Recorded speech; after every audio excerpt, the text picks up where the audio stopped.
bad man. That's a bad man. He is a bad, bad man.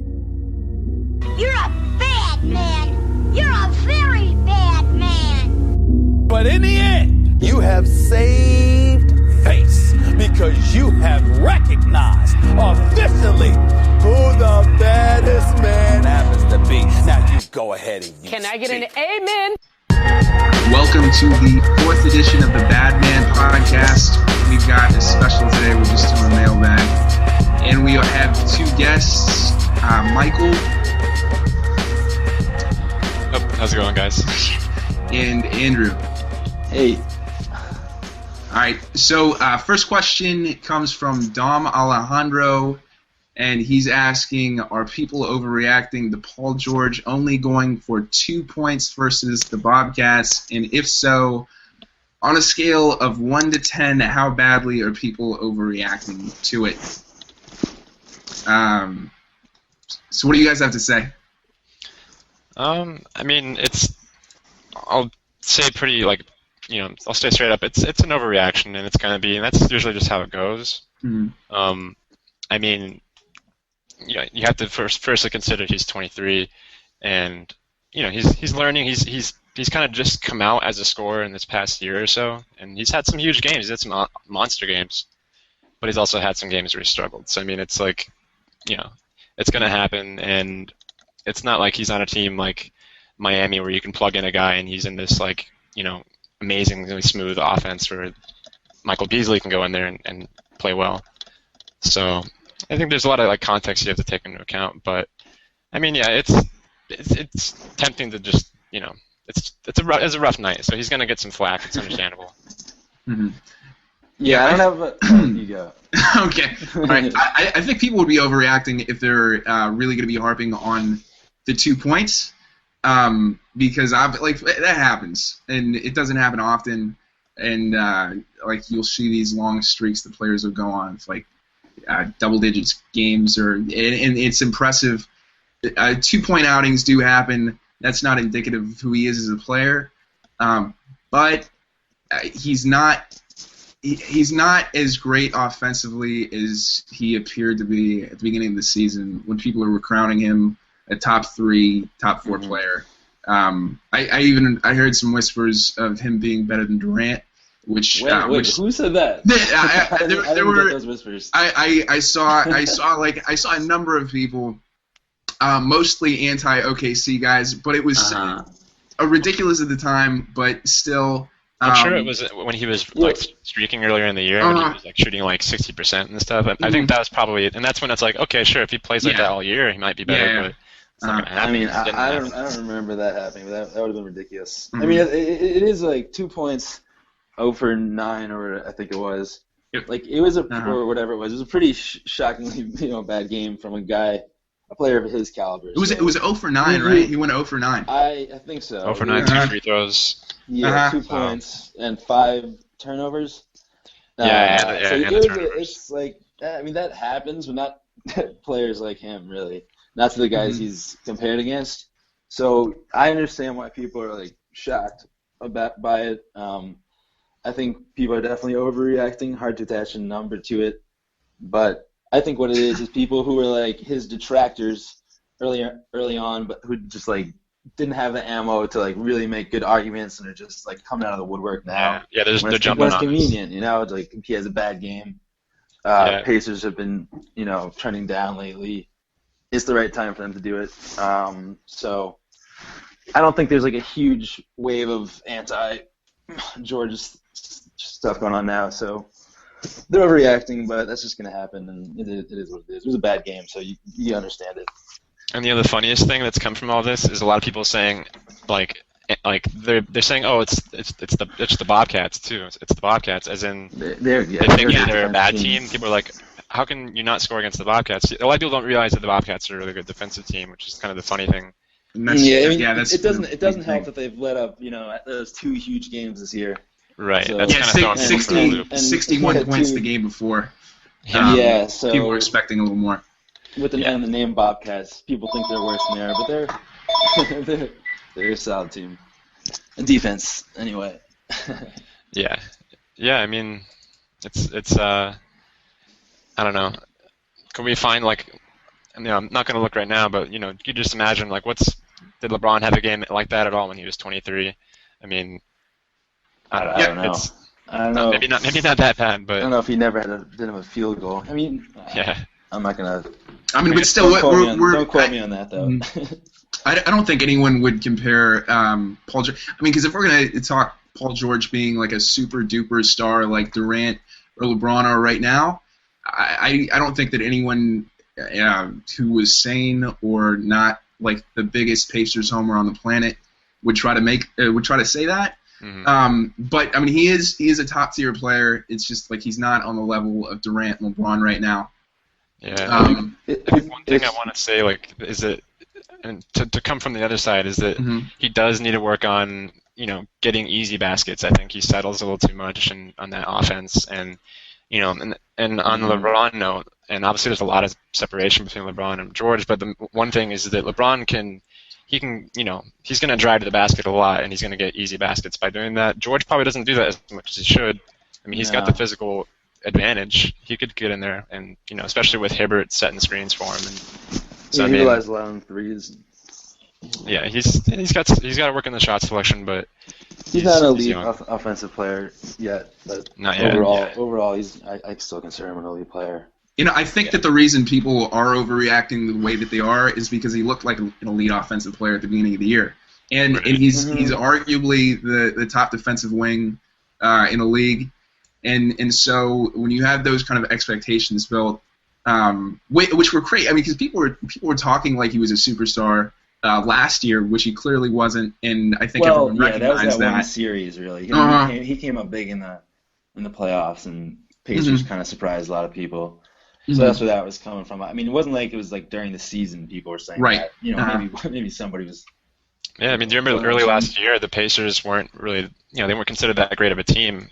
I remember watching a game when they played the Lakers early in the year, and it was probably the ugliest game I've ever seen. Like they put up like 60 points or something like that. It was just like a hideous. They didn't look like a good team.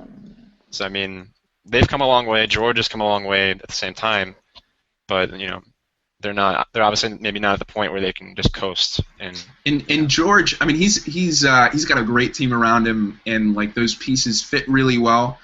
But it's not like he has a Dwayne Wade or Chris Bosh, like a guy on that level to carry the offense for him. Like Lance Stevenson's great. But he's more an all-around kind of player. But like if Paul George doesn't produce, I mean, you have other guys, but the core of that offense. And he takes that offense from like decent to elite if he can score. He's a really good offensive player. Don't get me wrong. Okay, so people were overreacting, but he's not quite the player. People were overreacting after the 2-point game, but they were also overreacting maybe at the beginning of the season when he was crowned like the savior. I mean, I don't know. Like I think he's still after you go past LeBron and Durant, like he's what like it's an open field. I don't have a problem with people putting like him third or fourth. I don't think that's crazy at all. Like he's a great player. Like and there's a big drop off after those two guys right now. Like, I mean there is, but there's something to be said. They're spoiling us. Big time. Yeah. Oh yeah. Absolutely. But there's something to be said about his inefficiency because. I mean, he was not to say like he's the most inefficient player in the league. I mean, he's still I think his true shooting percentage is higher than average, but it's gone down month after month. I mean, it's good. I mean, he's scoring at a good rate. Last month he scored 40% field goal percent. I mean. I thought you meant like season wise. Yeah, I mean, the Pacers have not been playing well recently, and he's been part of that for sure. No doubt about it. I mean, he sort of lit the world on fire at the beginning, and then he's kind of maybe come back down to earth since then. You have to figure that the truth is going to be somewhere in between. He's going to bounce back. He's not going to keep shooting 33% or whatever he's shooting for this month or 40%. He's too talented. It's just, they've got to make some adjustments. He's got to make some adjustments, and you have to think that's going to happen before too long. Yeah, he's so young. He's probably like the surest thing to be a legit superstar within the next couple of years. So Yeah, definitely. okay, so we got that down. Next question comes from B Diddy 5115. Who's that guy? And he asks, he's asking us to rank the top contenders after Miami, OKC, and Indy. So who are you guys thinking? It's tough. I think Indy's been trending down, but they're still definitely, I think, one of the top 3 teams. Mm-hmm. I like the Spurs and Clippers after that. Rockets close behind. It'd be tough. It's kind of tough to see any of them winning it. But that's how I view it. I think the Clippers have been looking pretty great. I think they might have the best chance of going on a surprise run this year. Mm-hmm. A lot of that falls on Blake Griffin and how he if he can continue this kind of play in the playoffs. I guess that's probably the biggest question.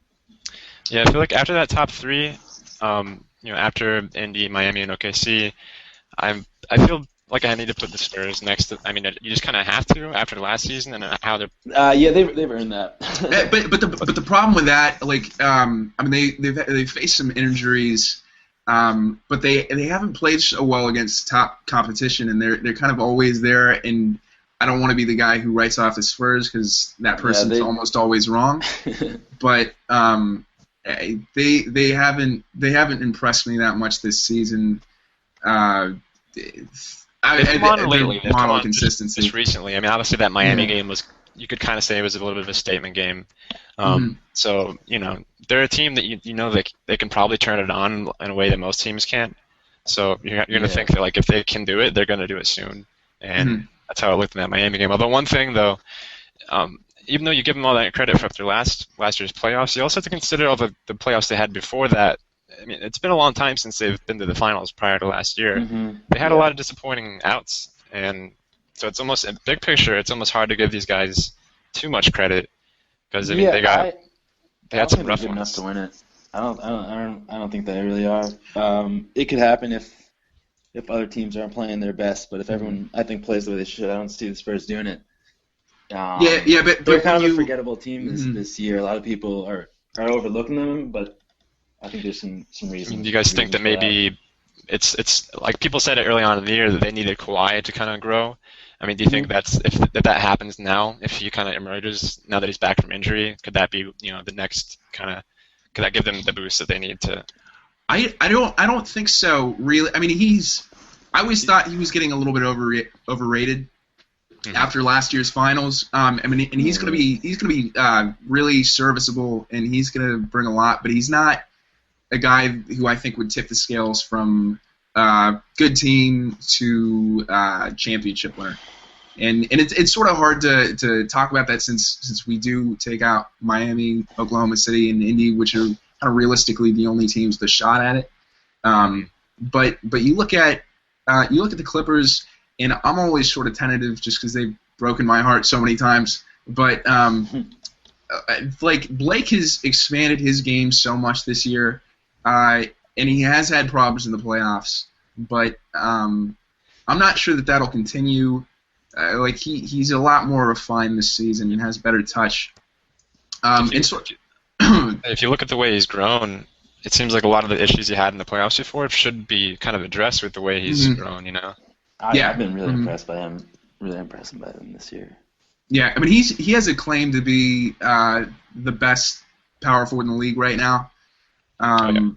He's in the discussion for sure. Yeah, definitely. I would probably give it to him. Yeah, I mean, I'm a love guy. Generally, I mean, it's getting kind of hard sometimes to defend that, but I still give him the nod.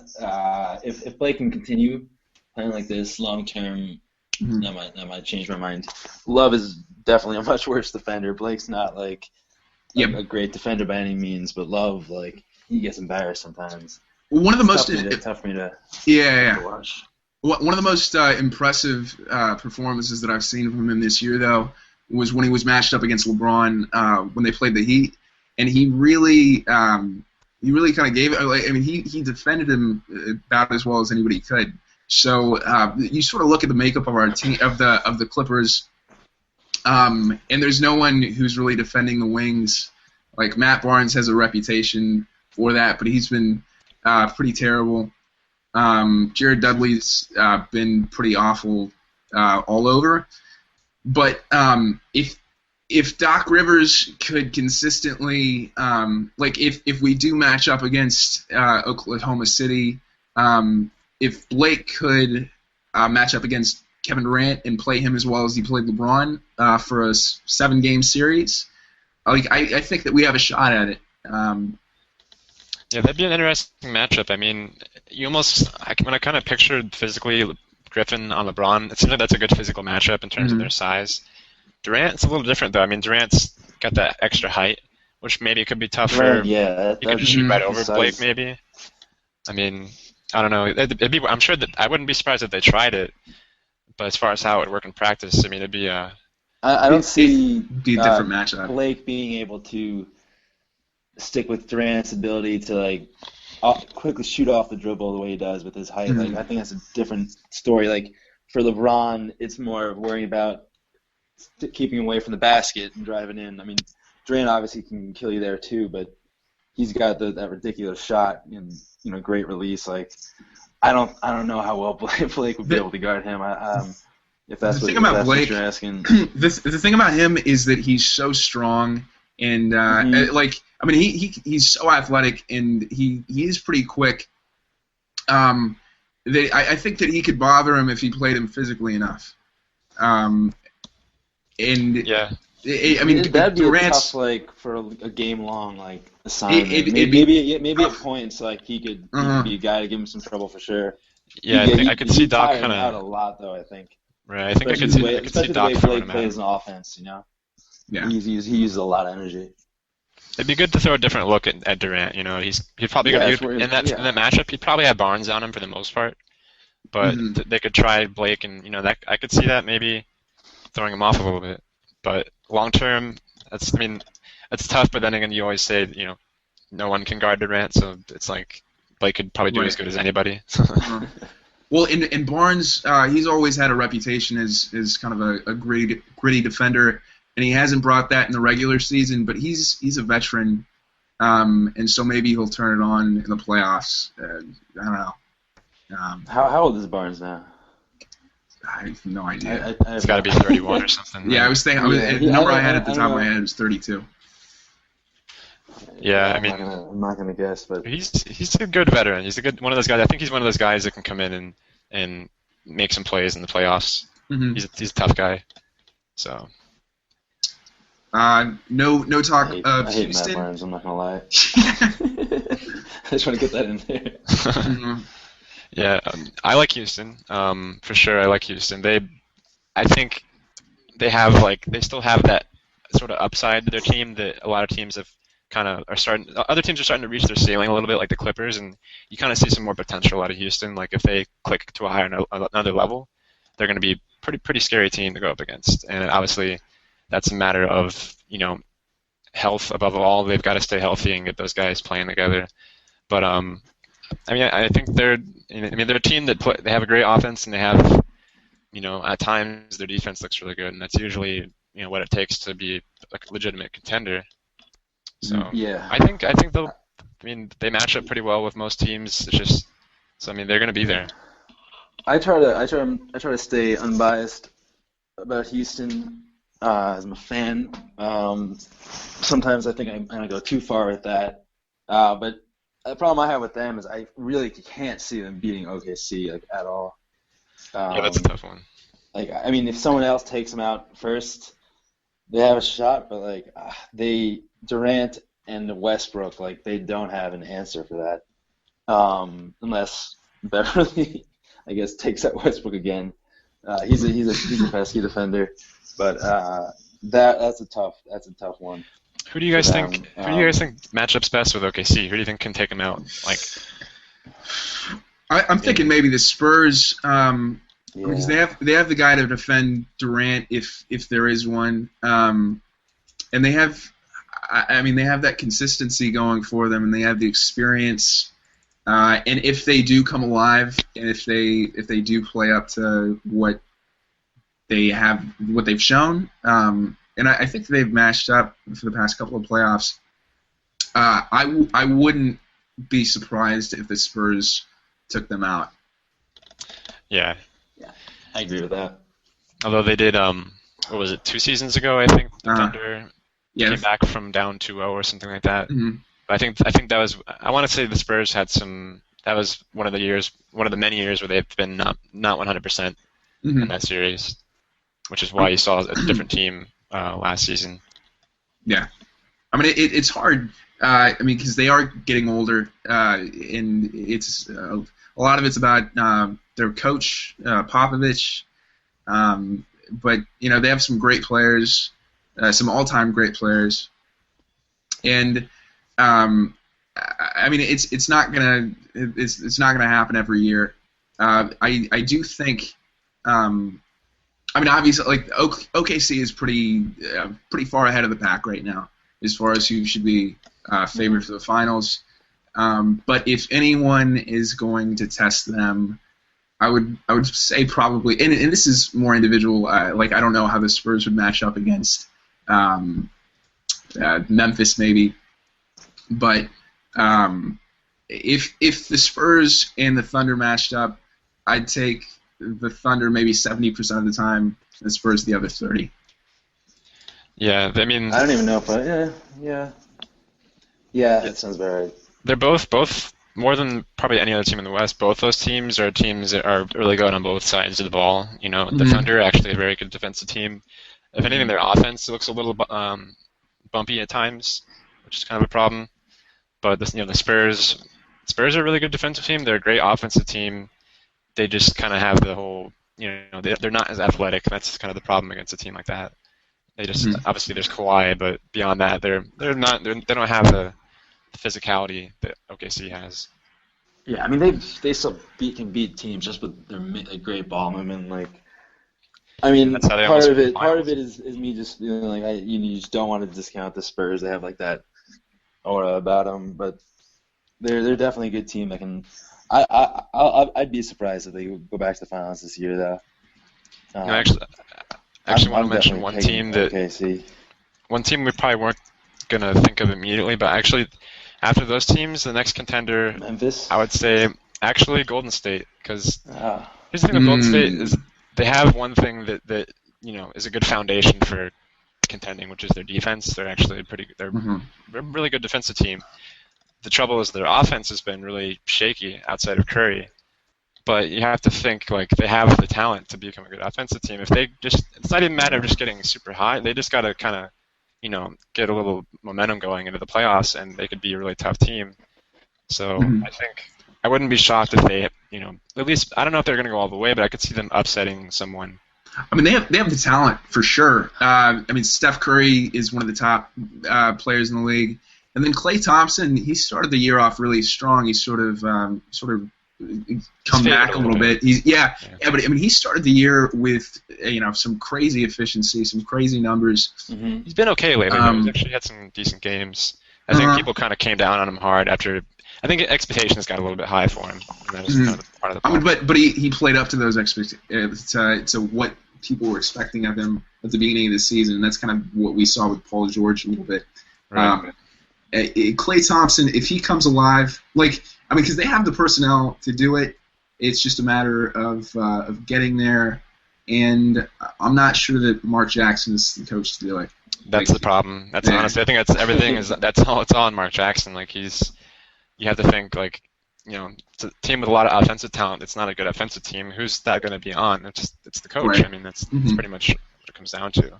So I could see them if they get swept or something like that. Like I would think they'd have to let him go, but I mean I don't know what would keep them from doing that. But they've been so mediocre for so many years, and the first coach that kind of comes up, it's just a matter of being there. I mean, he was there when they were resurgent, and he's not going to be punished for that. I wouldn't imagine. Yeah. I mean, What's that? Well, we'll see. I mean, it's the whole thing with them is they almost kind of lucked into a lot of things. Like their whole situation just kind of like it wasn't like they crafted it, meticulously like some teams have. Like the Spurs, they just kind of have like a lot of raw talent that they've kind of come into. They're a weird team. Like I guess they got a shit ton of talent. So you can see them, possibly getting hot, making a run. For me, I say after the teams you've discussed, other than Golden State, I'd pick Memphis. Still, yeah. I really like their size in the front court. I think Conley's been great, and I love him for the team. I'm big Gasol. Because they have Gasol. He's a star player. He gets forgotten a lot, but he can do so many great things. People don't think of him as a great offensive player a lot because he doesn't score that much. But he puts up good scoring numbers. He's an amazing passer, and one of the most valuable defenders in the league. He deserved that win. Best center after Dwight, and having the best center on the floor is huge in basketball, even today. Yeah, that actually leads into our next question a little bit. So let's get into that. This comes from Sketch Turntable. Who gets the 7th, 8th seed in the West out of Dallas, Phoenix, and Memphis? Because actually, right now, Memphis is out of the playoffs. Yeah, you know my answer for that, obviously. Yeah. I think Memphis. Make that clear. They're closing that gap. Dallas has been shaky lately. Lost 3 in a row. 5 of their last 10. They played some tough teams. Yeah, but that they're still in it. Yeah, that they're still in it is such a testament to Rick Carlisle and Dirk Nowitzki. Monte Ellis was written off, and then he's come here. He's gone to Dallas and really kind of had been a totally different player. And that's a grade A organization. And Dirk is a top tier player ever. I think it shows you that anytime you have that top 3, top 5 coach in place, and then you have an elite superstar like Dirk there for the long term. You as long as you put some decent guys around him, they're going to make it work. And Dirk's a very compatible player to play with, and that's just it's a good organization. And when you have, like I said, you have that when your best player is someone like Dirk, and you have that coach, you're probably gonna have a good team if you're healthy. Yeah, he makes things so much easier for everybody with his scoring and shooting ability, and he can do so much more than just score. I still think it's a tough order for them this year. But if Dirk, I'm not gonna discount him by any means. Yeah, we mentioned our top power forwards, and no one mentioned Dirk, and I feel like he gets a little underrated. And he's what, like 34, 35 years old now. He's well past what's supposed to be his prime, and he's past his prime, but he's still playing like a top 10 player, and he's still dominant at times. He's right there with him. We didn't go too much into discussing that, and if we had, I'm sure. His name would have come up for sure. Yeah, he's great. Especially definitely he's lost a little steam, but this is his best season since 2011 for sure, and we're seeing more of that Dirk than what we've seen since then. So I'm not writing them off at all, but I really like Memphis. Healthy, if they've been healthy all year, we're not having this discussion. I think they're already in the playoffs. Because Gasol was out. Gasol was out at the beginning. He missed a good chunk of games. Although Conley's kind of come out as their best player, which he's been the most valuable player this year, no doubt about it. Yeah. And in his first few seasons in the league, that'd be kind of hard to imagine. He kind of came out a little rough, I thought. He's definitely come a long way. Mm-hmm. I've liked Conley for years, but he's definitely picked up this year. He's a real efficient scorer. I like his game. Yeah, he's kind of crafty. He doesn't jump out at you sometimes, but he's a much better athlete than a lot of people you mention sometimes too. and like great handles. I think I'll go ahead and throw it out there that Eric Bledsoe is going to be back either this Sunday or possibly by this Wednesday. So Phoenix, I mean, they had that big win against OKC. They're looking pretty good. They keep having these little dips every now and then where it's like people start thinking, okay, now they're going to fall off and they're going to be out of the race, but then they bounce back and they have like that game against OKC. So, I mean, they're looking solid. It's definitely not a guarantee, but I would put them in there with Memphis over Dallas. Definitely based on recent trends. Dallas lost 3 in a row, so you have to take that into account. Dallas, not a very good defensive team. Phoenix isn't great either, but they have their moments. So I would put them in there. I mean, that Memphis started as weak as they did and have gotten to this point, I think would put them into the playoffs. I'm taking Phoenix also. Goran Dragic has come so far, and I think it's amazing. Yeah. I mean, it's crazy. People were wondering who was going to be. I mean, if they were going to break records for numbers of losses between them and the 76ers, which neither seemed to have happened. But Phoenix really came out in a huge way that no one was really expecting. Even probably like the most diehard Phoenix fan out there would have thought maybe they'd get like the 14th worst record, not the 15th. Well, I don't know why people were quite as low on them as they were. I didn't agree with that before the season, but yeah, they've been amazing, shockingly good. Dragic gets a huge amount of credit for that, and with Bledsoe back, it's a tough call between them and Dallas. I guess, I'd probably have to go with the Suns by a little, but I'm not confident about that at all. How good? I do like. And they also think Golden State, even though I was just saying they can be a contender, they're also kind of still stuck in that tier with Phoenix, Dallas, and Memphis. If they slip, I mean, it's feasible the Golden State could fall out of the playoffs if those teams keep with it. Yeah, I don't think that's very likely though. I mean, there's not that much longer in the season. I don't have the record in front of me, but how many games up are they right now?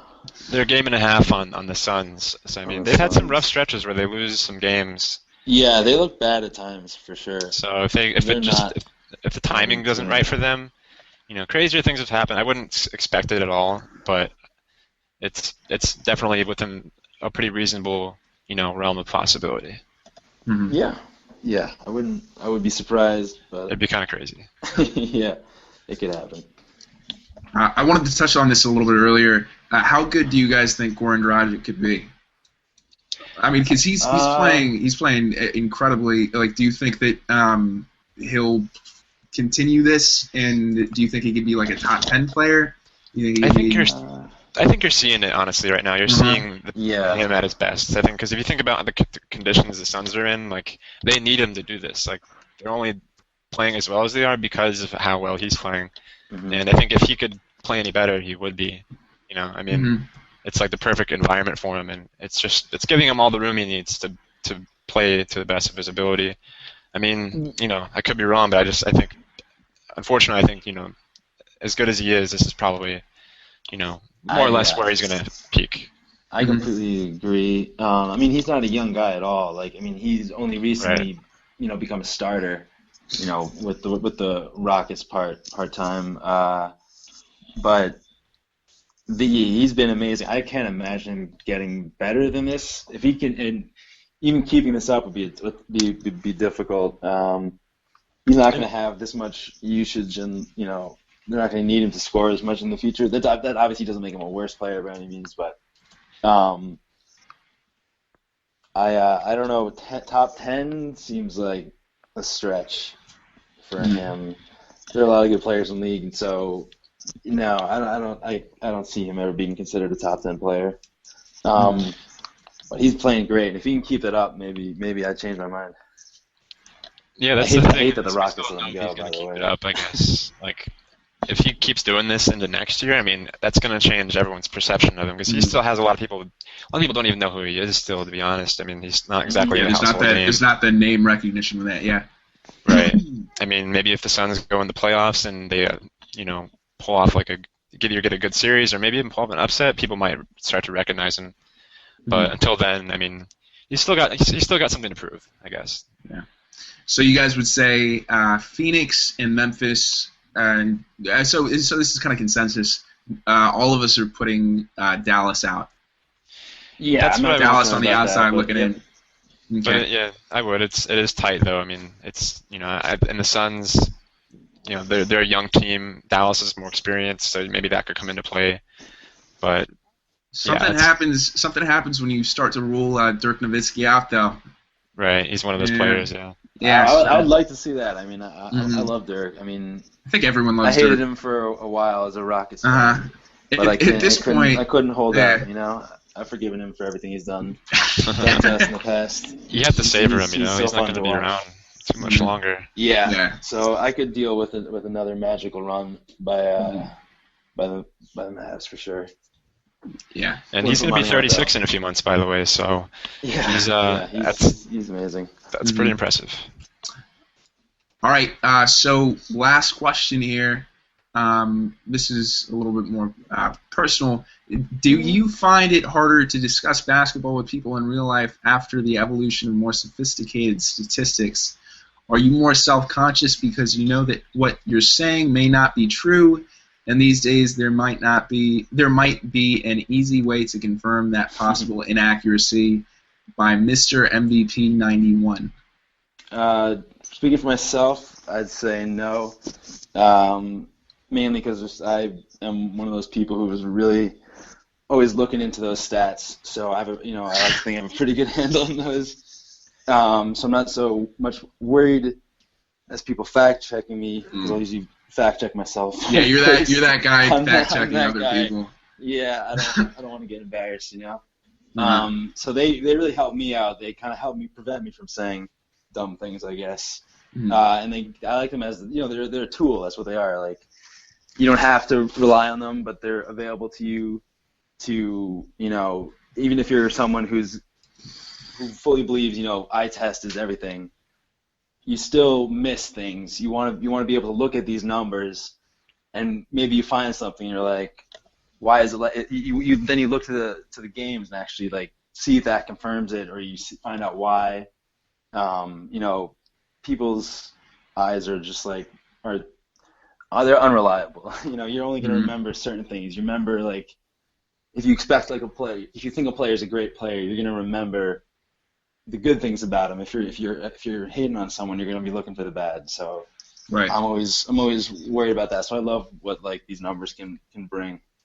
Yeah, it's like another angle, I guess, that you can. It's just like a high resolution kind of way of looking at a player's production. So it's, as far as talking about it in like, I don't know, casual conversation with people who you might not think are necessarily keen to those kind of statistics. Like, it's, I mean, I don't know. I probably wouldn't throw it around casually. I'd probably you try to kind of make it. Right. You want to be on a common ground. Right. But at the same time, there's some stuff that's not. It's not as complicated as it seems. So I mean, you can. Yeah. I don't know. But there are a lot of stats that are a lot more complicated than you could ever think. I mean, like I don't know. There are a lot of stats out there that make very little sense even after looking into them. Yeah, PER has always been, like, for some reason it just seems kind of like unwieldy to me. I don't know why. Well, I mean, it is. That's why. Because it's like if you ever look at the formula, it's long as hell. It takes basically every stat you can think of, places them against the league averages, mashes them all together, and then turns out a number. It's it's like an advanced 2K player rating basically. Yeah. It's useful for like just seeing who's putting up the best numbers based on an amalgam of league averages at any given time. So it's good for quick reference. It's not good for finding out specific things about players because there's just too much going on there. Yeah, and what's funny is that PER might be the most commonly known advanced statistic just because ESPN uses it a lot and they reference it a lot. So it's like, you wouldn't be too surprised to hear like someone reference PER in real life. You wouldn't expect to even. They probably don't even know what it is, but they'll just throw it out there, For sure. I mean, ESPN's pushing it. Yeah. that brings up like the downside with the numbers, which is that back in the day you have people putting their faith in like what the experts are telling them, like these players are the best, just what's just generally accepted. And with these numbers, you can have people that are don't quite understand them and are putting like too much faith in them, basically. So, yeah, you just got to know what the numbers mean, and you got to put them in context, and that's how you know what you're talking about. You can't use them as they're guidelines. I think advanced stats are great, and if you're reading up about them, it can be really interesting, and you learn a lot. But it has taken a little bit of the fun out of maybe just the fandom of it. So like, let's say you're watching some guy like Allen Iverson, who, I mean, one of the flashiest, the most exciting to watch kind of players ever. And so you're watching them, but then you kind of know in the back of your mind, like, that's not an efficient shot. And it sort of takes out some of the fun of just watching someone do incredible things. And also, when you are a fan, you don't care so much about, like, it's just a matter of sort of expressing your faith in your team or your love of your team to say, oh, this is the best guy in the league.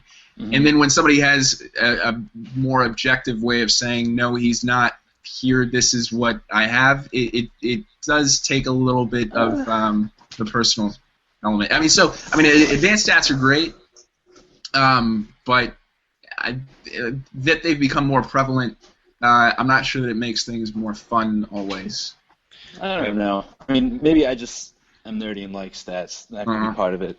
But I kind of like having, more objective, concrete things to use as arguments. Mm-hmm. Like, instead of just telling them, this guy does this well, you can actually like point to these things.